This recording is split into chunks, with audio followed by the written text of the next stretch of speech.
గత ప్రభుత్వ హయాంలో ప్రజాస్వామ్యం గురించి పోరాడిన వారందరిపైన కేసులు పెట్టారని ముఖ్యమంత్రి చంద్రబాబు ధ్వజమెత్తారు. శాసనసభలో శాంతి భద్రతల అంశంపై జరిగిన స్వల్పకాలిక చర్చలో ఆయన మాట్లాడారు.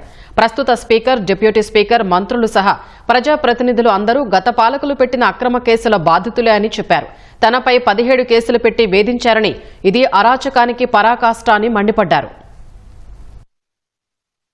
1924 జరిగినటువంటి హ్యూమిలియేషన్, జైలుకు పోయిన వాళ్ళు, తప్పుడు కేసులు పెట్టించుకున్న వాళ్ళు, రాష్ట్రాన్ని వదిలిపెట్టిపోయిన వాళ్ళు ఒక్కరు కాదు అధ్యక్ష. ప్రజాస్వామ్యాన్ని కాపాడాలి అని మాట్లాడిన వాళ్ళందరూ కూడా బాధితులే. ఈ రోజు ఇక్కడ స్పీకర్ గారు ఉన్నారు. నాకు బాగా జ్ఞాపకం అయ్యన్న పాత్రుడు గారిని. కడాన ఆయన పైన పెట్టిన కేసు అటెంప్ట్ టు రేప్. ఈ వయసులో ఆయన పైన దట్ ఈస్ ది ట్రీట్మెంట్. ఇప్పుడు స్పీకర్ గారు బాధితుడే, డిప్యూటీ స్పీకర్ బాధితుడే, ముఖ్యమంత్రి బాధితుడే, ఎక్కువండే డిప్యూటీ ముఖ్యమంత్రి బాధితుడే, ఎక్కువండే శాసనసభ్యులు బాధితులే, మంత్రులు బాధితులే. కడాన నేను అడిగితే ఎందుకైనా నా మీద కేసు పెట్టారు, ఏం పెట్టారు చెప్పంటే, తెల్లవారిద్దరు లేపి రాత్రి తలుపులు కొడితే బయట వస్తే ఏం కేసు పెట్టారు చెప్పమంటే, కేసు మళ్ళీ ఇస్తాం, ఎఫ్ఐఆర్ మీరు వెహికల్ ఎక్కమన్నారు, వాట్సాప్ లో పంపిస్తామన్నారు. అంటే అరాచకాలకు పరాకాష్ట ఇవన్నీ. యువగళం పైన అయితే లోకేష్ పోతామంటే ఆయన బాధ్యతే.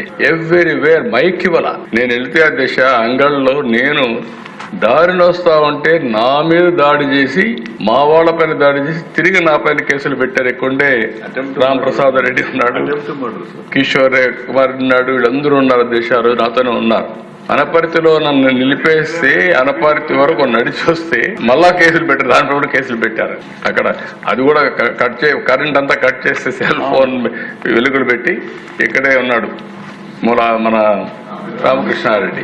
అలాంటి సంఘటనలు అన్నీ జరిగాయి దశ. అచ్చెన్నాయుడు ఆయన ఫైల్స్ ఆపరేషన్ చేసుకున్నాడు. అక్కడి నుంచి తీసుకొచ్చి ఇంత దూరం అంటే అంత దూరం తీసుకొచ్చి ఆయన ఎన్ని హెరాస్ చేయాలో చేసి ఆయన హెరాస్ చేసే పరిస్థితికి వచ్చారు. కొల్లు రవీంద్ర ఎవరో చనిపోతే ఈయన పిఏ ఆయనతో మాట్లాడాడు కాబట్టి ఈయన అటెంప్ట్ మర్డర్ కేసులు ఈయన వచ్చేసాడు. అటెంప్ట్ మర్డర్ కేసులో ముద్దాయినట్టు ఈయనకు వచ్చేసే పరిస్థితికి వచ్చారు. బీసీ జనార్దన్ రెడ్డి ఆయన పైన కేసులు పెట్టేశారు.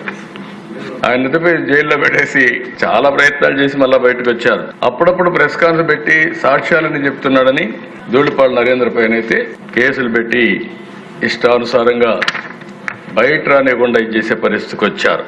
కేసీ ప్రభాకర్ రెడ్డి పైన 66 కేసులు, కార్యకర్తలపై 2560 కేసులు, పులివర్తి నాని పైన 31 కేసులు, చింతమనేని ప్రభాకర్ పైన 48 కేసులు. కడ నిమ్మల రామానాయుడు ఎవరి దగ్గరికి పోడు, ఆ బ్యాగ్ వేసుకొని కరోనా రోజుల్లో కూడా, ఇప్పుడు కూడా పెళ్లి రోజు కూడా ఎల్లో షర్ట్ వేసుకొని చాలా సింపుల్ గా అలాంటి వ్యక్తి పైన 20 కేసులు పెట్టారు.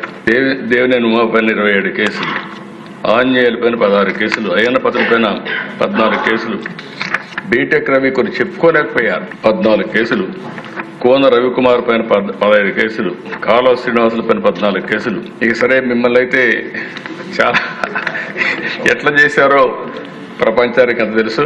ఆ రోజు మీరు లోపలున్న ఆ రాత్రి అంతా నాకు నిద్ర లేని పరిస్థితి. మా ఇంట్లో వాళ్ళకి మీరే ధైర్యం చెప్పారు. మీ ఇంట్లో వాళ్ళది ఏది చెప్పి మిమ్మల్ని కాపాడుకోవాలి కదా. మేము అడ్వకేట్ తో మాట్లాడుకున్నాం. ఏంటి పరిస్థితి?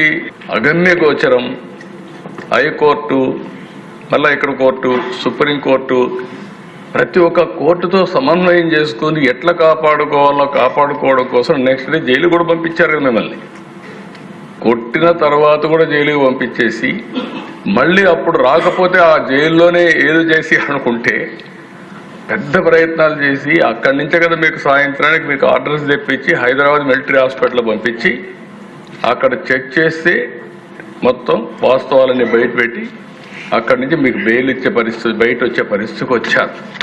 రాజధాని అమరావతి రైతులు మహిళా రైతులు ఎన్ని అసభ్యకరమైన కేసుల దిశ.